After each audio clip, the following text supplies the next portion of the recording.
Carlos Loró, escritor, músico y académico cubano, nacido en 1970 y residente en Chile desde 1993. Como escritor con el seudónimo Carles Lot, ha publicado las novelas Kun Boom y Chinis Chinero. Ha sido invitado por Christian Barnhem al programa de televisión Una Belleza Nueva. En el año 2018 funda la editorial Nagauros, donde publica su novela Absolute.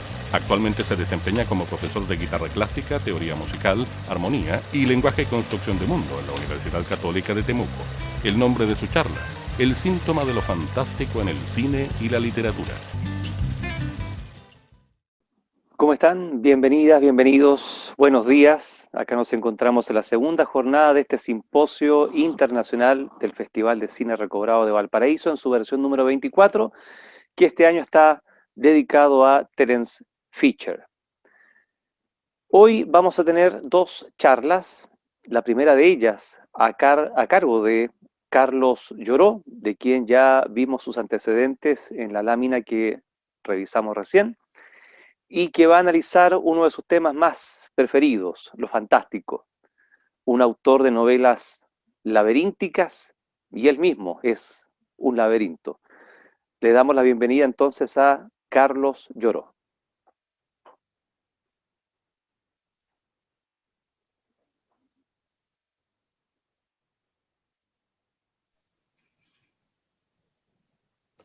¿Qué tal? ¿Cómo estás, Jaime?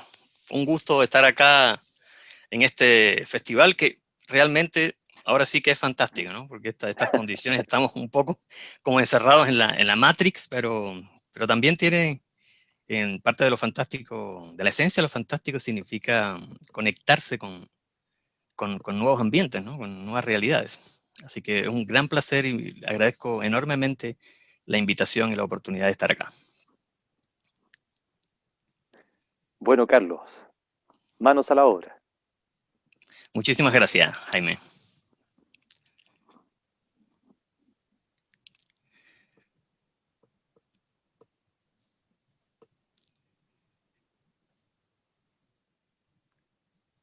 Quiero saludar a todas las personas que están sintonizando este programa. Es un gran placer estar acá para compartir, bueno, algunas reflexiones en torno a un concepto que me ha preocupado y me ha ocupado y me ha obsesionado de algún modo durante mucho tiempo, que es el síntoma de lo fantástico. Sabemos básicamente que el síntoma es una señal que aparece en el organismo en respuesta a una enfermedad. Entonces, partimos ya de la idea de que lo fantástico es una enfermedad, ¿no? Hablaremos hoy pues de esa enfermedad y de sus síntomas. En un libro llamado La imagen superviviente de Didi Huberman, se pregunta: ¿será la vía del síntoma el mejor modo de oír la voz de los fantasmas? Y el físico Boltzmann, que relaciona el concepto de entropía con el de información perdida, nos pareciera estar sugiriendo que mediante la vía del síntoma podemos afinar nuestra sensibilidad para apreciar las obras de arte o las zonas de la realidad donde esa información perdida ha devenido renovada sustancia, imagen sobrecargada de numen. Entonces aquí ya tenemos algunas ideas para desarrollar. Primeramente, lo fantástico como enfermedad, pero una enfermedad deseada, a diferencia de la mayoría de las enfermedades que son no deseadas. Lo fantástico es una enfermedad deseada. Por tanto, en el cine y la literatura fantástica podemos detectar los síntomas de esta enfermedad. En segundo lugar, a partir de la reflexión de Didi Huberman, el cine como arte de fantasmas. De algún modo, todo arte es arte de fantasmas, y recordemos que la palabra fantasía y la palabra fantasma surgen de la misma raíz, de la misma etimología. Y en tercer lugar, nos acercamos al cine o a la literatura fantástica. Esta es una opinión mía. No para encontrar información nueva, sino para recuperar cierta información que hemos perdido. Información de la que fuimos despojados. La infancia, por ejemplo, es información perdida. Los sueños infinitos de la infancia. Cuando todos soñábamos ser los héroes de las películas que veíamos, hasta que nos dimos cuenta de que los héroes de películas son fantasmas que fingen no ser fantasmas. Podríamos decir que casi en cada orden de la vida le tememos más a lo que falta que a lo que abunda, y buscamos también completarnos, buscamos lo que nos falta. Por eso vamos siempre detrás de ciertos libros y películas obsesivamente, para completarnos, para ampliarnos, para abarcar más territorio en nuestro ser. Finalmente eso es lo que buscamos en lo fantástico. El nombre, bueno, el síntoma de lo fantástico viene de que es un libro que estoy preparando, viene de una frase que le escuché a un gran amigo mío, que yo lo coloco un poquito al lado de Terence Fisher como dos personajes que comprendieron lo fantástico no como lo que entendemos usualmente como lo fantástico, sino lo fantástico como un estado de ánimo excepcionalmente escaso, excepcionalmente humano, pero que no se encuentra en cualquier lado. A veces consideramos que todo lo que es sobrenatural o lo que es ciencia ficción o lo que rompe las leyes de nuestro mundo es fantástico. Y vamos a explorar eso y vamos a ver que para Terence Fisher y para Sergio Meyer, este amigo del que les quiero hablar un poquito, es otra cosa, ¿no? Es un estado excepcional de la emoción, de la sensibilidad. Entonces, Pascual Quiñar, que es un autor que a mí me gusta mucho, justamente por lo que sugiere en sus libros, ¿no? El nombre de este libro, el título ya es fascinante, ¿no? La imagen que nos falta. Y curiosamente dice acá Pascual Quiñar que los seres humanos estamos poblados de imágenes, sobre todo desde la invención del cine hacia acá, vivimos entre imágenes y nuestra vida está articulada entre imágenes, ¿no? Entre imágenes y sonido. Vivimos prácticamente, desde que se inventó el cine hasta hoy, vivimos en una película y vamos desarrollando nuestra propia película, escribiendo el guión, dirigiéndola, protagonizándola. Entonces, lo interesante es Pascual Quiñar, él dice que a los seres humanos, pese a que estamos sobrepoblados de imágenes, nos faltan dos imágenes fundamentales. Una imagen en el origen, no asistimos, dice él, ninguno de nosotros pudo asistir a la escena sexual de la que es el resultado, y el niño que proviene de ella la imagina interminablemente. Y una imagen falta al final. Ninguno de nosotros asistirá vivo a su propia muerte. También el hombre y la mujer imaginan interminablemente su descenso hacia los muertos, al otro mundo, el mundo de las sombras. Y yo me pregunto, a partir de esta reflexión, este fragmento de Pascual Quiñar, ¿la literatura fantástica y el cine fantástico no serán acaso la búsqueda de esa imagen faltante? Por otro lado, una película empieza con su primer fotograma y termina con el último fotograma, o de alguna manera la película empezó mucho antes. Estamos hablando del cine que nos interesa, el cine que nos obsesiona, el cine que nos congrega hoy acá, ¿no? Por ejemplo, el cine de un individuo como Terence Fisher, ¿no? Por ejemplo, en la película Drácula, Príncipe de las Tinieblas, me da la sensación de que la película se ha estado proyectando durante miles de años antes de que yo entrara a verla, ¿no? Yo como un intruso entré en la sala del castillo, un momento cualquiera, teniendo la sensación de que la película se seguirá proyectando cuando yo ya haya apagado el televisor o haya salido del cine o haya apagado el computador. Es un mérito de este maestro, ¿no? De Terence Fisher, que nos hace vivir en un tiempo que no es el tiempo ordinario de nuestras preocupaciones, nuestros desvelos. Y aquí quiero también hacer referencia, porque esta charla, más que ser una charla sobre Fisher, en este simposio va a haber maravillosos analistas que van a desmenuzar el cine de Fisher. Yo simplemente quiero referirme al contexto un poco intelectual, al contexto imaginativo, refiriéndome a ciertas herramientas que nos pueden ayudar a profundizar en la estética de este maestro y en la estética en general del cine fantástico y a entender un poco lo que es lo fantástico. Entonces, Boecio, que es un filósofo medieval, tiene una definición maravillosa donde él compara el tiempo y la eternidad. Y él dice que todo tiempo tiene que ver con un ahora, pero es un ahora, un momento presente que está fluyendo continuamente. Entonces él dice, el ahora que fluye es el tiempo, pero después dice algo muy hermoso, dice, el ahora que permanece es la eternidad.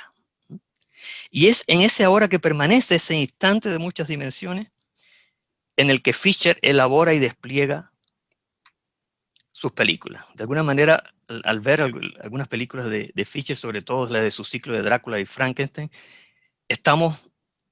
me da la sensación a mí, por lo menos como espectador, de que estamos asistiendo a un tiempo distinto, que tiene que ver más con ese ahora que permanece de Boecio. Ahora me gustaría un poco explorar el tema de lo fantástico. ¿Qué es lo fantástico? Porque si ustedes se dan cuenta de cómo se habla hoy día en este mundo sobresaturado de imágenes y de medios de comunicación, cómo se habla hoy día de lo fantástico, pareciera que todo lo que es un poquito raro es fantástico. Y por eso yo quiero remitirme, de alguna manera, precisar la definición de este concepto, partiendo con la idea de que no toda narración de zombies, vampiros y alienígenas pertenece a lo fantástico, ¿no? Y eso es lo mismo que pensaba Todorov, que es posiblemente el investigador que de manera más profunda y además que se tomó en serio el tema de lo fantástico para definirlo, para trazar sus límites de una manera totalmente sensible, porque él no lo hizo solamente como teórico, pese a que es un gran filósofo, sino lo hizo como usuario del cine fantástico y la literatura fantástica, ¿no? Él lo refleja más bien en la literatura, pero se puede extrapolar perfectamente al cine. Y él hace una división entre 3 géneros, ¿no? Que son lo extraño, lo fantástico y lo maravilloso. Y dice, voy a citar ahora a Todorov, dice en este libro, que ya es un clásico, ¿no? En un mundo que es el nuestro, el que conocemos, sin diablos, sílfides ni vampiros, se produce un acontecimiento imposible de explicar por las leyes de ese mismo mundo familiar. El que percibe el acontecimiento debe optar por una de las 2 soluciones posibles. O bien se trata de una ilusión de los sentidos, de un producto de la imaginación, y las leyes del mundo siguen siendo lo que son, o bien el acontecimiento se produjo realmente, es parte integrante de la realidad, y entonces esta realidad está regida por leyes que desconocemos. Y después agrega, lo fantástico ocupa el tiempo de esta incertidumbre, y esa palabra es importantísima para entender lo fantástico, ¿no? La incertidumbre. En cuanto se elige una de las 2 respuestas, se deja el terreno de lo fantástico para entrar en un género vecino, lo extraño o lo maravilloso. Lo fantástico es la vacilación experimentada por un ser que no conoce más que las leyes naturales frente a un acontecimiento aparentemente sobrenatural.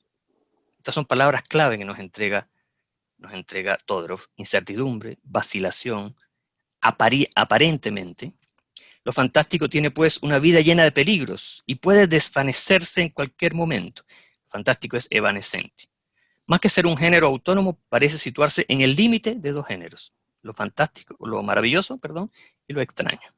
Entonces, lo maravilloso nos instala directamente en un mundo con otro sistema de reglas. Por ejemplo, todas las películas de hadas, de dragones, de viajes en el tiempo, metamorfosis instantáneas, cambios bruscos en la escala de magnitudes.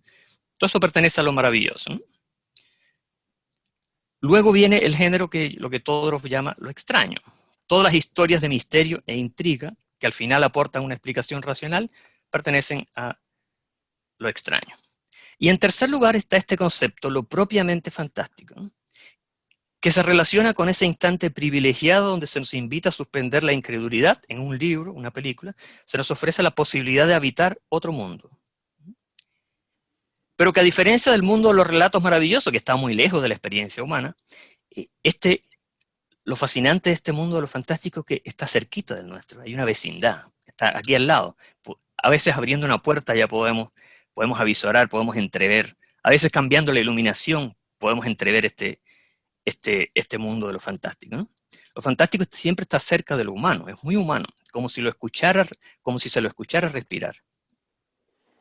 Se trata de una experiencia estética, sin duda, ¿no? Una de las más profundas experiencias estéticas. A la luz de todo esto resulta interesante apreciar lo que las películas de Fischer nos ofrecen, sobre todo en el ámbito del cine de terror, ¿no? Que lo cultivó largamente. Por ejemplo, en la mayoría de las películas de terror, el susto, el sobresalto, es su razón de ser. En Fischer es un ingrediente más. Asustar, lograr un efecto, infundir miedo, es algo sencillo. En cambio, lograr un estremecimiento, el escalofrío, conmover, tocar las fibras de la sensibilidad de un lector o espectador, eso es algo muy distinto, ¿no? Todos nosotros hemos probado asustar a alguien, es muy fácil asustar. El efecto del susto es muy fácil. Ahora, cuando nosotros queremos conmover, afectar a un ser humano de modo que sus emociones adquieran otra calidad y que todo su ser se proyecte en otro nivel de apreciación de la realidad, eso es tremendamente difícil y solo lo logran algunos artistas, ¿no? Por ejemplo, Kafka en El Castillo, ¿no? Y justamente el nombre, el título del castillo tiene mucho que ver con Fischer y con el cine fantástico, ¿no? Este es posiblemente una de las novelas fantásticas más maravillosas de la historia. Sin embargo, nosotros no vemos, no hay ningún evento sobrenatural, tampoco se nos da ninguna explicación racional. Por lo tanto, según Todorov, Kafka eludiría lo que es lo maravilloso, eludiría lo que es lo extraño, y se centraría en lo fantástico, en esa incertidumbre, porque el personaje principal es un agrimensor que es contratado en un castillo para desempeñar labores de agrimensura.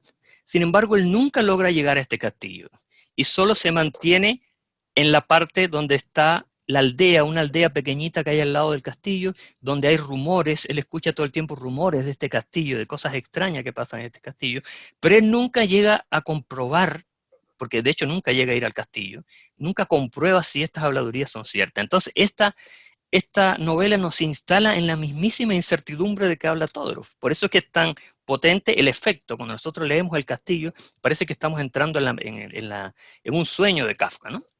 Y no es un tema menor el hecho de que Kafka no haya terminado El castillo, ¿no? Lo haya dejado inconcluso, porque una novela que es imposible que una novela viva en lo fantástico puro, porque lo fantástico es algo que se desvanece muy fácilmente, ¿no? Es una sensación demasiado sutil, ¿no? Es como una telaraña, ¿no? Volviendo al terror, fíjense que en las películas de Fischer hay terror explícito, por supuesto, hay susto, pero no es eso lo que nos lleva a verlas una y otra vez. No es eso lo que nos mantiene conectados al mundo de Fischer, que queremos siempre revisitar y revisitar las películas, ¿no? Es el magnetismo de la atmósfera, de esa espesa quietud, ese silencio casi material, esas sombras cargadas de presagios, esa casi interminable galería de detalles que sitúa el maestro Fischer en cada uno de sus fotogramas. Detalles que nos sugieren que nada ahí es casual.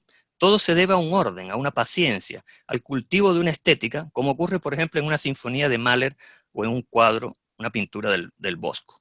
Yo quiero presentarles unos fotogramas de Fischer, de las novias de Drácula, porque quiero que veamos esto del detalle en Fischer. Es decir, cómo, si ustedes, la mayoría de las películas de cine fantástico, seleccionan un fotograma, la verdad que ese fotograma dice muy poco de la película y del arte del director. Va a ser un momento dentro de un continuo. Sin embargo, en muchos de los fotogramas de Fischer pareciéramos estar ante una pintura barroca, ante una pintura clásica, ¿no? Y yo hice una pequeña composición aquí de algunos fotogramas de Fischer comparándolo con ciertas pinturas clásicas. Por ejemplo, bueno, estos son los cuadros que tengo detrás mío, ¿no? Que estos cuadros para mí simbolizan la entrada en lo fantástico. Está el laberinto, está ese personaje que está subiendo una escalera, no se sabe qué hay detrás, a lo mejor está conectando con el laberinto. Es el presentimiento. Eso, lo maravilloso de lo fantástico es que está el presentimiento de otro mundo, pero ese mundo nunca se nos muestra, solamente se nos invita a soñarlo, ¿no?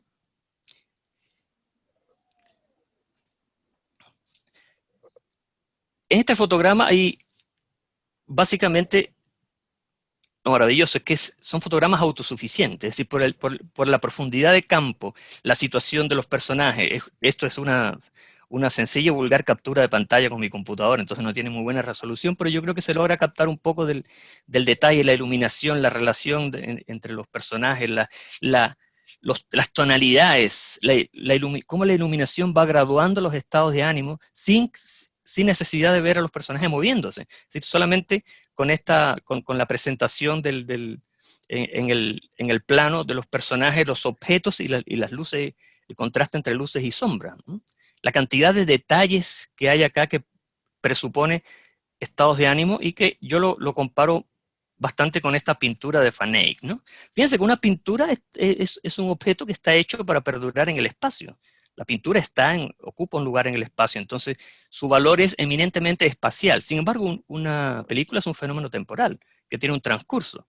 Y aún así, Fischer, de algún modo pienso que pensaba sus películas como si cada fotograma fuera un cuadro, que es un sueño que han tenido muchos cineastas, como el chileno Raúl Ruiz, con su concepto del film holográfico, ¿no?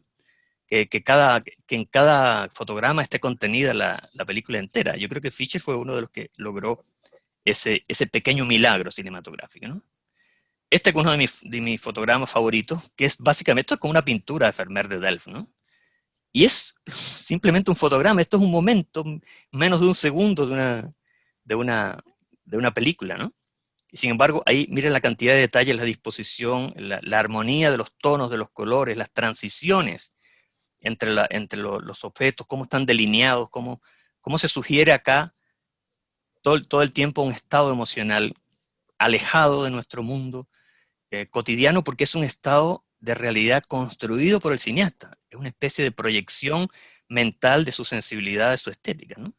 Y que a mí lo comparo también con este maravilloso cuadro de Vermeer. Es decir, estamos comparando fotogramas con pinturas, y sin embargo, los fotogramas de alguna manera adquieren la dignidad de la pintura de los clásicos, ¿no? Que también es increíblemente fascinante esta entrada, ¿no? Del Peter Cushing en este granero, este galpón abandonado, y sin embargo ahí podemos delinear una serie de detalles que me recuerda a mí al pintor surrealista Paul Delvaux, ¿no? con este cuadro que siempre me ha intrigado, ¿no? Y que este cuadro podría ser parte, un poquito retocado de una película podría ser un fotograma, una película de Fischer, ¿no? Entonces, interesante que entender que lo fantástico no es algo común, es algo escaso, porque requiere de una elaboración, de una atmósfera, de crear un estado de ánimo, de que el mundo en lo fantástico está a punto de dejar de ser nuestro mundo, pero todavía no es otro mundo. Entonces hay una especie de transición que es lo que hace tan emocionante cuando estamos ante el fenómeno de lo fantástico, ¿no? Bueno, en cuanto al título del síntoma de lo fantástico, yo escuché hablar, la primera vez que yo escuché esta frase, el síntoma de lo fantástico, fue a mi amigo Sergio Meyer, ¿no? Este amigo de Quillota, que es un escritor maravilloso con el cual yo sostuve muchas conversaciones que fueron publicadas en este libro, Conversaciones con Sergio Meyer, por la Universidad de Valparaíso, hace ya 4 años. Y recuerdo que yo estaba conversando con él acerca de una novela de un de un norteamericano, un novelista llamado Gene Wolfe, que es como algunos lo llaman el Borges de Estados Unidos, ¿no?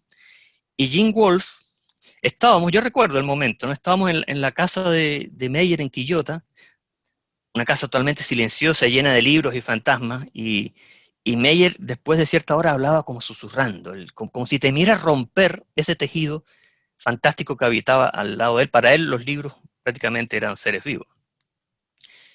Y él tenía un libro, estaba hojeando un volumen del escritor norteamericano Gene Wolfe, y mientras lo hojeaba dijo así como un susurro, todavía lo recuerdo, me parece estarlo escuchando ahora, tiene el síntoma de lo fantástico.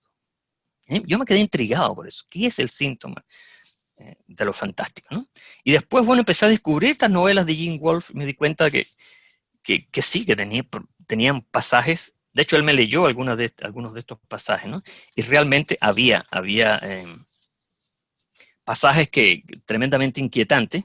Por ejemplo, en La Ciudadela de la Autarca, hay una frase que dice, se supone, esta frase la conozco porque Meyer me las leyó en su casa, ¿no? Dice, se supone que uno puede entrar en el espejo como entra en un umbral y salir a una estrella. Y en otro pasaje del mismo libro se menciona otro objeto singular, que es la garra. Y se dice que la garra tenía sobre el tiempo el mismo poder que se atribuye a los espejos del padre Inire sobre la distancia. Y esto del padre Inire, ¿quién era el padre Inire? En otro libro de Gene Wolfe, que se llama La sombra del torturador, hay un capítulo que se llama Los espejos del padre Inire, que era uno de los capítulos favoritos de Sergio Meyer. Y aquí se habla de cierto pez, un pez holográfico, un ser de pura ilusión, una criatura nacida de la convergencia de la luz. El padre Inire era un alquimista que utilizaba los espejos para crear seres fantásticos. Entonces él enfrentaba dos espejos, iluminaba de cierta manera y de repente entre los dos espejos, en el campo de fuerza entre los dos espejos, aparecía un pez holográfico, una criatura imposible. Y de algún modo, esa criatura imposible es lo fantástico. Ahí está el síntoma de lo fantástico. Como surge ese pez holográfico de la convergencia de la luz entre dos espejos, así surge lo fantástico. Entonces, vampiros y criaturas mitológicas no son lo esencial en lo fantástico, tampoco son lo esencial en Fischer. Lo central es la capacidad para construir una atmósfera que seduzca nuestra sensibilidad de manera perdurable. Howard Philip Lovecraft, otro autor fascinante que a mi juicio encarna esto que estamos hablando del síntoma de lo fantástico, él decía que la marca de lo fantástico es la autenticidad. Ahora, ¿a qué se refería Lovecraft con autenticidad? Bueno, él dice, en este libro, El horror sobrenatural en la literatura, él dice que el criterio terminante de autenticidad no es el ensamblaje de una trama, es decir, no es contar bien una historia, sino la creación de una sensación determinada. Fíjense que de nuevo tomamos esta palabra, sensación, sensibilidad, ¿no? O sea, es una experiencia, tiene que ver mucho con lo estético, ¿no? Son esas sensaciones, esas vislumbres de otro mundo, ese asomarse a los intersticios del más allá, ¿no? Dice Lovecraft que la piedra de toque de lo verdaderamente fantástico es simplemente esto: si despierta o no en el lector un profundo sentimiento de pavor y de haber entrado en contacto con esferas y poderes desconocidos.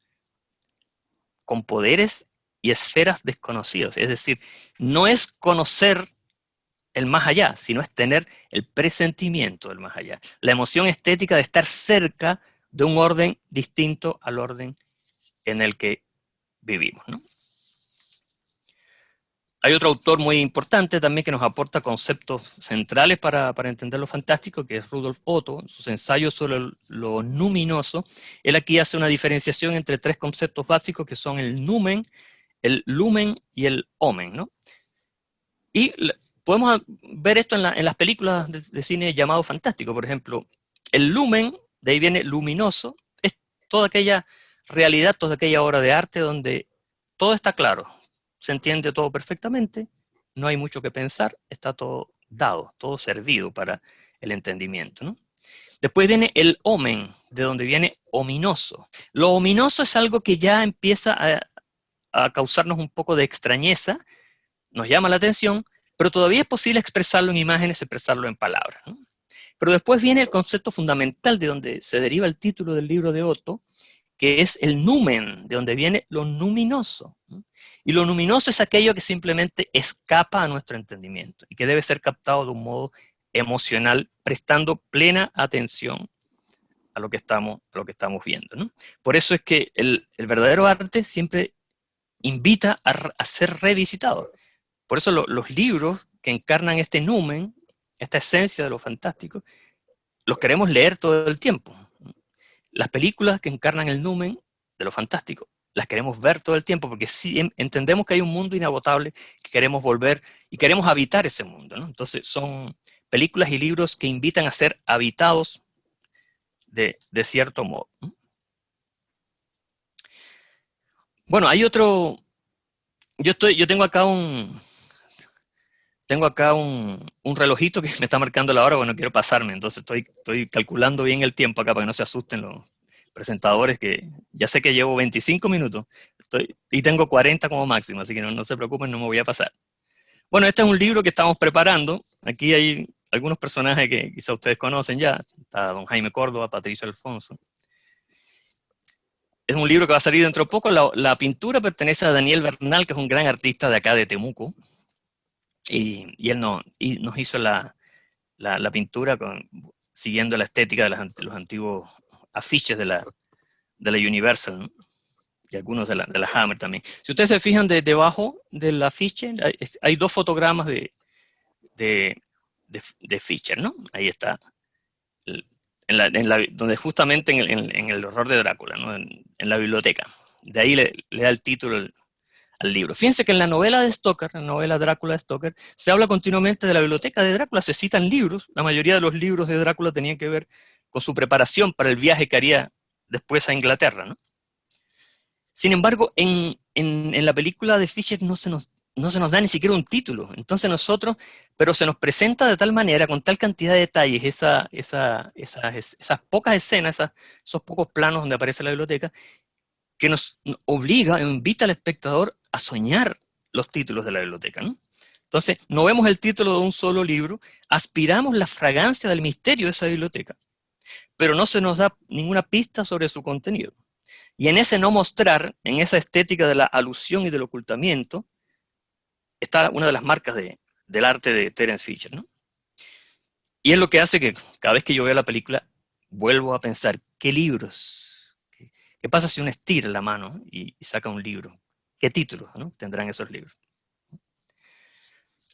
Por último, en esta última parte de mi exposición, quiero referirme porque en este libro, lo que hacemos con Patricio y Jaime es dar un recorrido por el concepto de lo fantástico, y hay algunos fotogramas en hay una parte que se llama el fotograma errante, que es una galería de fotogramas de películas que yo extraje de distintas películas de las que hablamos en el libro, y que encarnan, a mi juicio, el síntoma de lo fantástico. Entonces yo voy a colocar algunos fotogramas y voy comentando básicamente en base a lo que aparece en el libro en el pie de foto, y cada fotograma lleva un pie de foto. Por ejemplo, este es la película de Jacques Tourneur del año 42, Cat People, ¿no? Una película maravillosa donde dice Jaime, lo voy a citar ahora, me permito citarlo en el libro, que lo interesante de estas películas producidas por Newton para la RKO es que son cine de terror, pero un cine de terror blanco. No hay una monstruosidad, no hay una violencia, no hay sangre, no existe una evidencia física de un peligro, sino que todo está sugerido a través del sonido, a través de las sombras, a través del montaje. Justamente eso es lo fantástico, no mostrar explícitamente, sino simplemente sugerir, dejar un espacio, un vacío, para que el espectador pueda completar la película con sus propios contenidos mentales y emocionales, ¿no? Después hay un tema que a mí me ha fascinado mucho en estas investigaciones sobre el síntoma de lo fantástico, que es lo que podríamos denominar el diálogo entre las películas, ¿no? Cómo películas filmadas en distintas épocas dialogan entre sí a través de una misma estética, a través de ciertas escenas. Por ejemplo, en La mujer del cuadro, que estamos viendo acá de Fritz Lang, cuando aparece Edward G. Robinson mirando el cuadro en la vitrina, y después al lado del cuadro, quizás aquí no se nota mucho, pero ahí está, al lado del cuadro aparece un rostro. De la nada se manifiesta un rostro. En esa escena está, a mi juicio, es una de las escenas que refleja de mejor manera lo que yo llamo el síntoma de lo fantástico. En ese momento aparece eso de que hablaba Todorov, esa incertidumbre. ¿De dónde salió ese rostro? Nos maravilla, nos asusta, nos fascina, pero no sabemos cómo se materializó desde dentro del mismo cuadro, hasta que después se rompe el efecto fantástico y sabemos a qué se debe esa aparición, ¿no?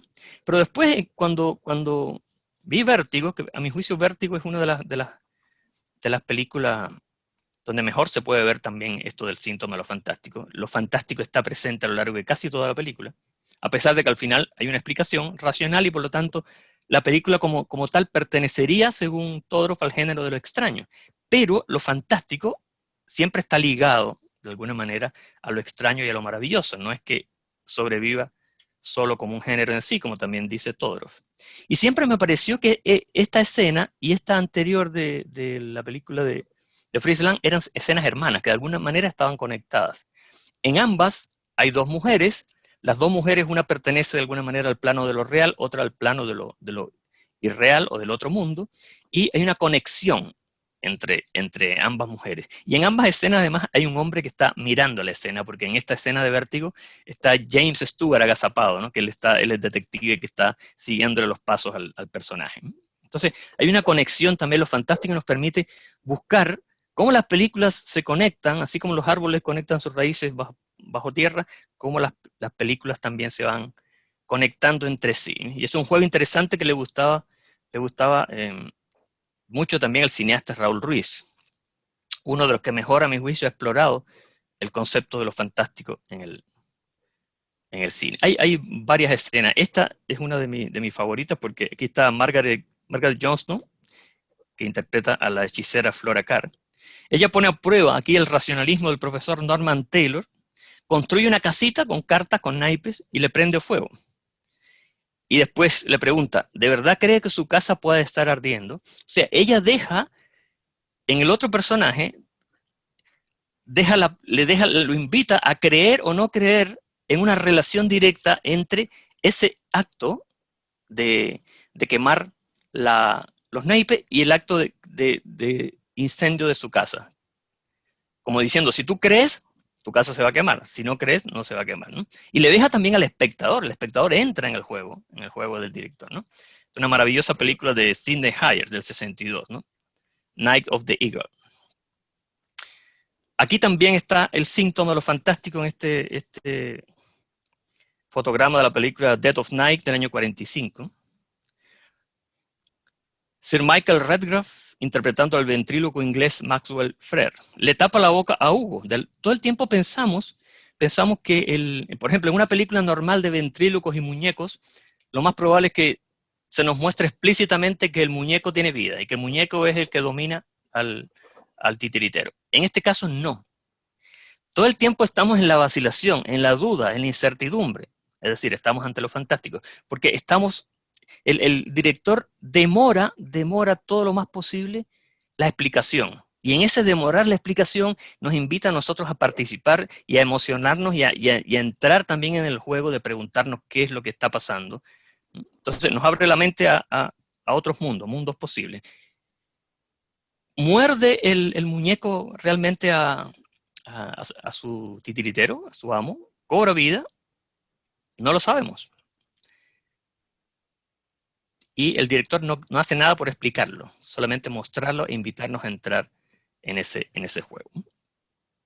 Bueno, en otra película de Maestro Fischer, Las dos caras del Dr. Jekyll,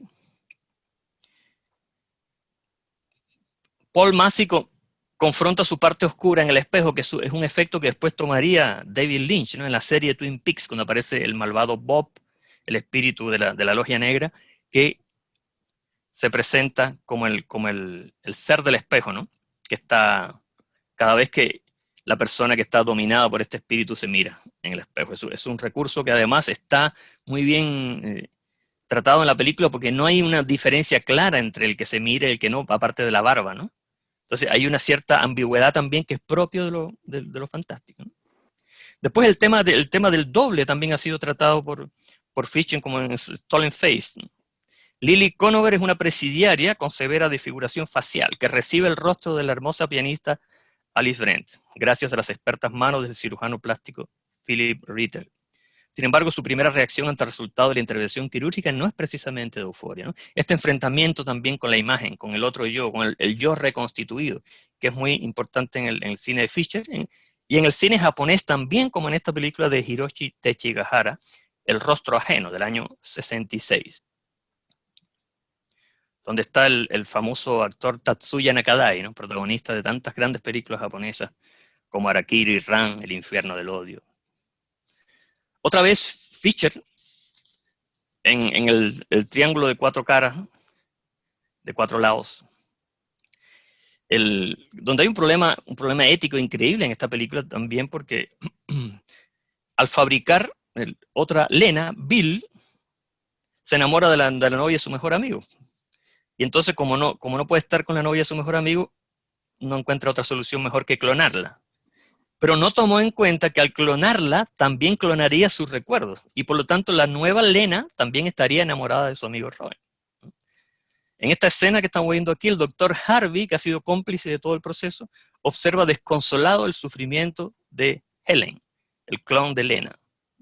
Otra notable película de Fischer sobre el tema del doble. Una de las escenas más increíbles del cine fantástico.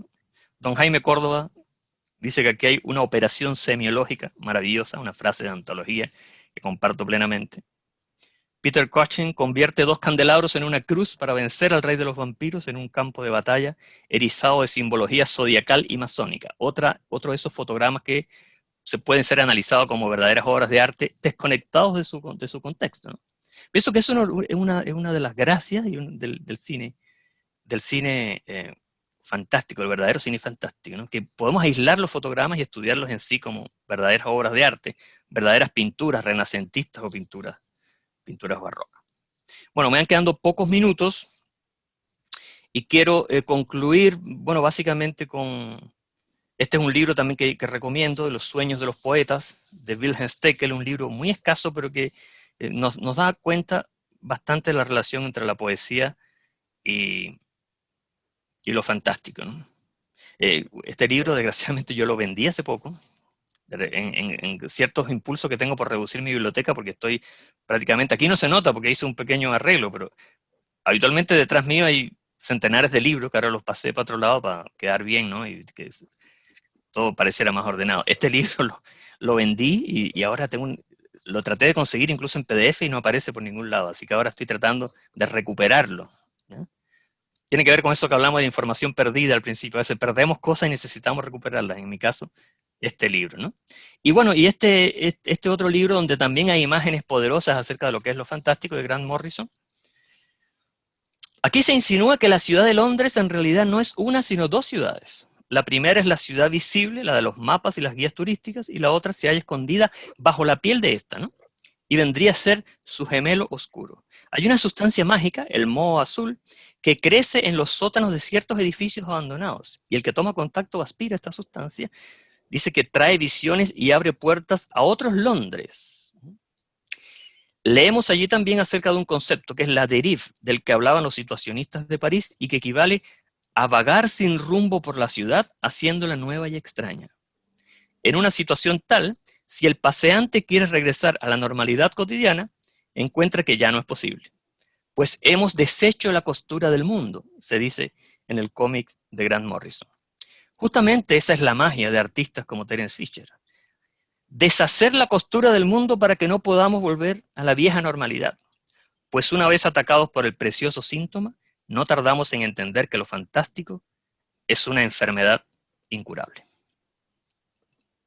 Muchas gracias. Hay algunas preguntas acá, no sé si que están llegando por el chat. Hola. Hola, hola. ¿Qué tal? Hola, Carlos. ¿Cómo Hola, estás, Jaime. Josefa? Un gusto. Bien, ¿y ustedes? Excelente, gracias. Qué bueno. Quiero dar las gracias para los participantes. Tenemos bastante. Gracias, Carlos, por tu presentación y, por supuesto, por compartir tus conocimientos con nosotros. ¿Estás un poco nervioso, ansioso? No, estoy feliz, totalmente feliz. Maravilloso. Como pez en el agua estoy. Nos han llegado algunas preguntas. Vamos a comenzar por Juan Pierola. Espero haber dicho bien su apellido. Dice, ¿cómo se relaciona esta definición con la alta fantasía de Tolkien, donde existen dragones, trolls y diversas criaturas, y pareciera menos alejada a la definición de lo cercano al hombre, más parecido a lo maravilloso? Exactamente, buena pregunta. Tolkien es, siguiendo la definición de Todorov, recordemos que la definición de Todorov, como toda definición, es provisoria, es decir, es una definición de un autor. A mí me gusta mucho porque yo creo que permite pensar, muy a fondo la definición y comparar las distintas obras y encontrar lo maravilloso que hay en cada una, lo extraño, lo fantástico. En el caso, según Todorov, Tolkien pertenecería al género de lo maravilloso, estrictamente. Es un mundo completamente aparte. Ahora, los habitantes de ese mundo tienen emociones y tienen lenguaje, tienen cultura y por tanto muchas virtudes y elementos que comparten con nosotros. Entonces, de algún modo, lo fantástico puede estar incrustado en lo maravilloso, porque una obra como la de Tolkien, que es fabulosa, ¿no?, puede pertenecer al género de lo maravilloso, pero dentro de ese mundo maravilloso se pueden dar momentos excepcionales, que los hay, ¿no? Y la trilogía de películas también la tiene. Momentos donde suspendemos el juicio y tenemos esa emoción de lo fantástico a través de ciertas descripciones, a través de ciertos planos. Entonces, claro, el mundo de Tolkien sería en rigor algo, pertenece al género de lo maravilloso, pero tiene muchos momentos, por la prosa sugestiva, las metáforas que usa Tolkien, que estamos ante una obra que nos ofrece también el disfrute de lo fantástico plenamente. Por supuesto.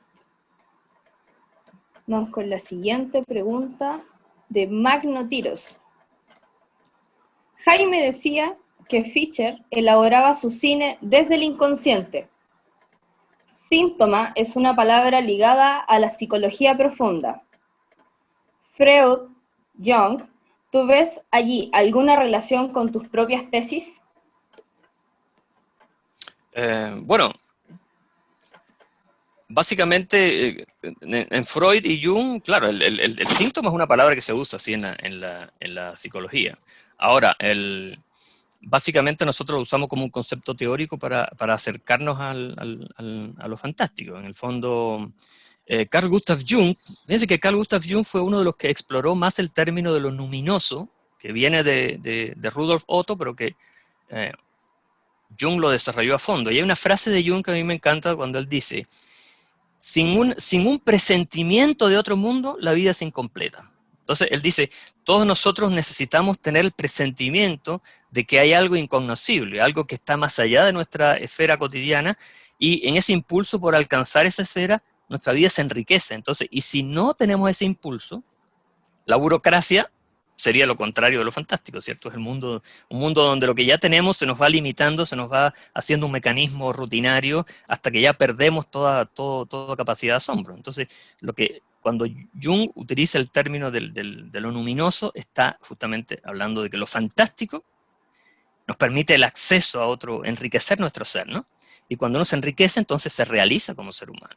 Cuando uno amplía la esfera, el territorio que abarca su ser, ¿no? Entonces, es justamente lo contrario. Y el síntoma, la palabra síntoma nos permite cada vez acercarnos, como Sergio Meyer, ¿no? Cuando él tomaba un libro y pasaba minutos enteros con ese libro y tiene el síntoma de lo fantástico. Y quizás ni siquiera era el libro en sí, lo que decía, sino el objeto, ¿no? Entonces hay una apreciación mágica de la realidad que finalmente nos permite que el ser humano sea más saludable también, ¿no? Y que tenga una vida más plena.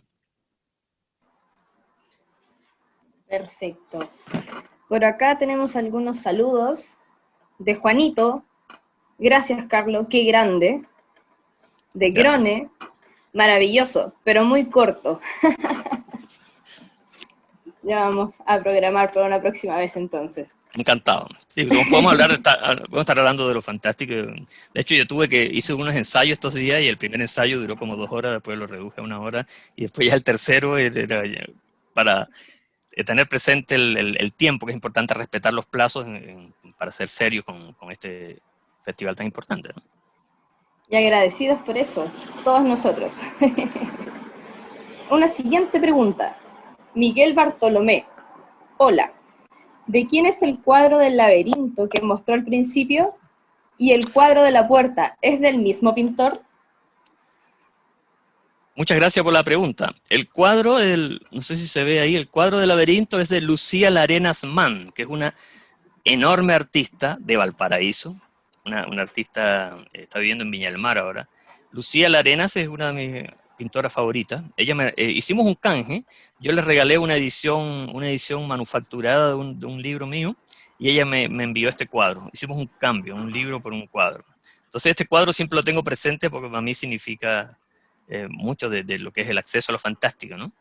Y también el pequeño cuadro que está al lado, que es de Leonardo Lizama, que es un artista de acá de la Araucanía, y es una pintura que aparece, él la hizo especialmente para un libro mío, Combo, y al final de este libro aparece una galería de imágenes originales, hechas por varios artistas específicamente para el libro, y esta es una de ellas, una de las que más me gusta, por eso la tengo aquí en mi estudio siempre, ¿no? Ese personaje que está entrando justamente, que está a punto de tomar contacto con lo desconocido, ¿no? Y ahí en ese entrar está lo fantástico.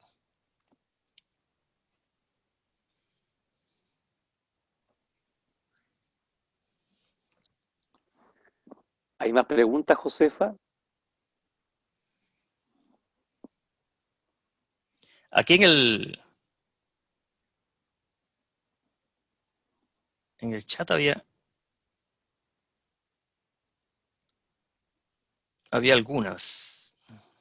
Bueno, esto de quién es el cuadro del laberinto. Aquí hay otra, dice, no sé si la puedo leer, Jaime. Patricio, Sí. de Patricio González, dice, la creación de ambientes. ¿Sí? Sí, ahí te escuchamos ahora. Ya. Ahora sí, volviste, parece que te habían raptado. Patricio González, la creación de ambientes en una película es más importante que generar terror por medio de escenas bruscas y repentinas. Absolutamente. ¿Y por qué es más importante? Porque es más difícil de lograr, porque escenas bruscas y repentinas estamos llenos, y de hecho en nuestra propia vida estamos llenos de escenas bruscas y repentinas. Es decir, lo efectista es muy fácil de lograr y se agota pronto, porque finalmente, por ejemplo, pongamos el caso de Shining de Kubrick, ¿no? Que es una película, un clásico del cine de terror. Bueno, ¿por qué? Yo cada cierto tiempo vuelvo a ver Shining. Sin embargo, no es por la escena del hacha que cuando yo la vi por primera vez en un cine en Cuba a los 14 años, el cine entero se levantó a gritar. Y fue una experiencia maravillosa, además, ver tanta gente gritando al mismo tiempo. No es por esa escena, no es por las escenas de bruscas y repentinas de terror explícito, es por la creación de atmósfera, cómo nos va presentando el paso de las estaciones y los pasos de esta familia al interior de este hotel Overlook. Es esa ambientación. A nosotros nos gustaría también caminar por ese hotel, nos gustaría vivir ahí, nos gustaría vivir ese invierno en un lugar totalmente aislado de la civilización. Esa creación de ambientes es lo que hace que la obra, además de la música que utiliza Kubrick y todo el montaje, todos los detalles, es lo que hace que esa película sea un clásico y queramos verla siempre. Si fuesen solo escenas de bruscas y repentinas, a lo mejor nunca lo volveríamos a ver. Eso es lo que diferencia una película común y corriente de un cine arte, ¿no? En el sentido más alto del término. Vamos con Luciano. Mi pregunta es más que nada para entender.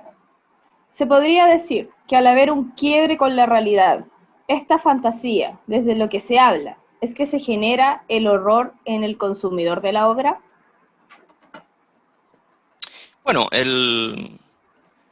a ver, la pregunta se podría dividir en varias partes, pero el quiebre con la realidad no presupone el horror. Yo creo que el horror muchas veces, y me acuerdo con Jaime una vez en el libro también de la Biblioteca del Conde Drácula, hablamos de esta película Al final de la escalera, ¿no? Que es una película donde también hay un horror, hay un terror, hay una conmoción en el espectador, pero no hay de alguna manera un horror explícito. Entonces es como estremecer un poco el estremecimiento al espectador. Es importante también hacerlo participar emocionalmente de lo que está ocurriendo, pero el quiebre con la realidad es algo más sutil. El quiebre con la realidad puede ser sencillamente la extrañeza, por ejemplo, crear un ambiente y no reconocer, y de repente entrar en ese ambiente por segunda vez y no reconocerlo como propio, como lo que se llama en francés el jamais vu, ¿cierto? Por oposición al déjà vu. El déjà vu es lo ya visto, ¿no?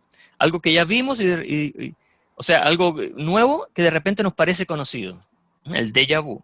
Pero el jamais vu está más cerca de lo fantástico, porque el jamais vu que significa lo jamás visto, es como entrar a tu casa una noche y no reconocerla como tu casa, ¿no? Entonces allí hay un quiebre con la realidad. Y si un cineasta logra dar esa sensación, no necesita crear un horror, simplemente la sensación de estremecimiento. Entonces yo creo que se ha sobrevalorado el horror y yo creo que si Fischer hubiera tenido la oportunidad, tal vez no habría apelado al horror directamente, sino que se habría quedado en la esfera del estremecimiento, ¿no? Si él, por ejemplo, hubiera tenido financiamiento ilimitado para hacer el proyecto que quisiera, que eso es otra conversación, ¿no?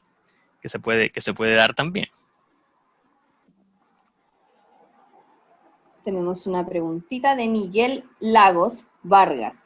¿Qué significa que Drácula muera en la era de Escorpión? Wow, ahí nos metemos ya en otro tema, que es un tema ya de simbolismo y que escapa a mis cualidades hermenéuticas, ¿no? Pero ahí el maestro Jaime podría responder, yo creo, a esa pregunta, porque él ha estudiado a fondo el simbolismo de Drácula. No sé si Jaime, si podrías dar una pequeña explicación sobre eso. Pero creo que el signo zodiacal está equivocado. No es Escorpión, es Acuario. Es Acuario donde queda la mano con el anillo. Muere en Acuario. Exactamente. En el fondo, lo que está planteando Fischer con ese último plano con el cual clausura la película, primero es la eternidad, la circularidad representada por el anillo, y segundo, este signo zodiacal, mejor dicho, símbolo zodiacal, que vendría a representar el eterno retorno, la imposibilidad de la muerte. En el fondo, Fischer, ¿qué está diciendo? Hemos destruido la corporalidad del mal, no la esencia, no la fuerza, la energía. Y Drácula va a volver, evidentemente. O sea, continuará. Exactamente, en otras palabras. Sí. Fabuloso. Gracias, Jaime. Tenemos una preguntita de un espectador anónimo. En el cine fantástico de Fisher, ¿la música toma alguna importancia relevante o tiene algún significado?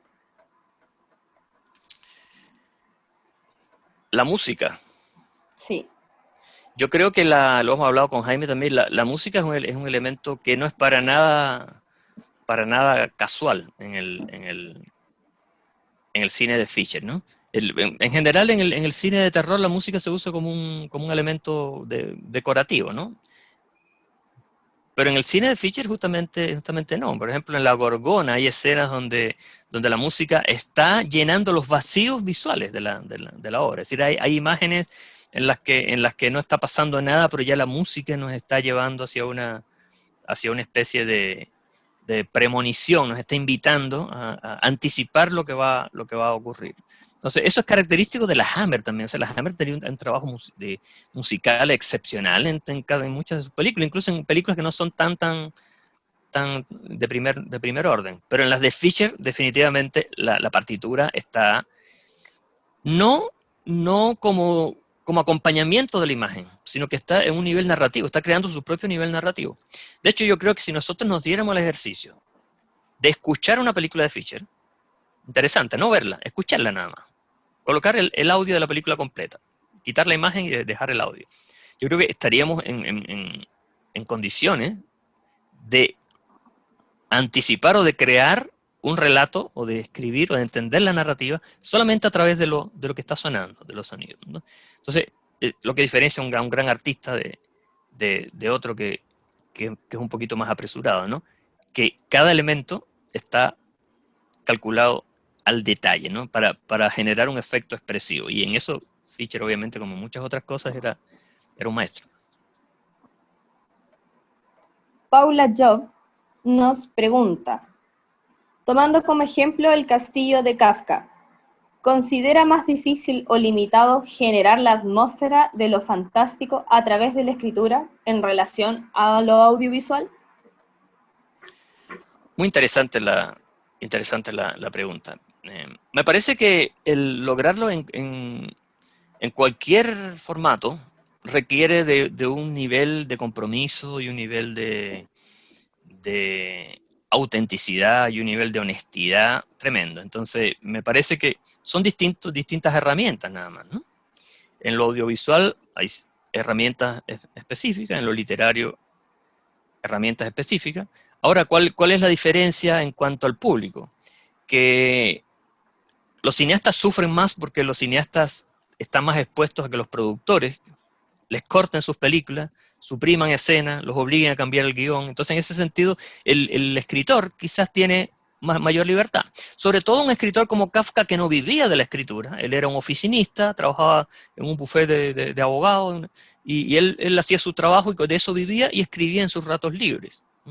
Ahora, yo no concibo que un cineasta pueda hacer cine en sus ratos libres y pasar a la historia del cine. Entonces, el cineasta yo creo que la tiene más dura, digamos, de alguna manera tiene más problemas, es decir, tiene más como el problema de enfrentarse a toda una cadena de producción, productores, qué hacer después para recuperar el dinero, el tremendo gasto de energía que significa filmar una película, que es meterte dentro de un mundo, manipular personas, convencer a otras. En cambio, el escritor puede que esté ahí solito como pasa con Kafka, pasó con Emily Dickinson.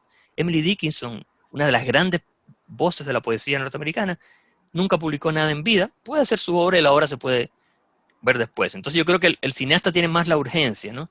Tiene más dificultad, la ve más negra en ese sentido, ¿no? que el escritor. Pero en cuanto a la dificultad de hacer algo de una calidad realmente que trascienda su propio tiempo, yo creo que es muy difícil en ambos formatos. Y en pintura también, cualquier formato artístico, lograr la excelencia es difícil, porque tú tienes que poner todo de ti, no puedes poner solo una parte. Carlos, hemos llegado al término de tu exposición. Queremos agradecerte por tu tiempo, por las luces que nos has brindado hoy día para acercarnos cada vez más al significado de lo fantástico y del cine de Terence Fisher. Así que a nombre del festival agradecemos tu presencia y tu aporte que nos has brindado hoy día. Muchísimas gracias, Jaime. Ha sido un verdadero placer. Gracias a todo el equipo de este maravilloso festival. Gracias a todo el público también por su participación. Les deseo el mejor de los éxitos de aquí en adelante. Muchas Hasta gracias. pronto.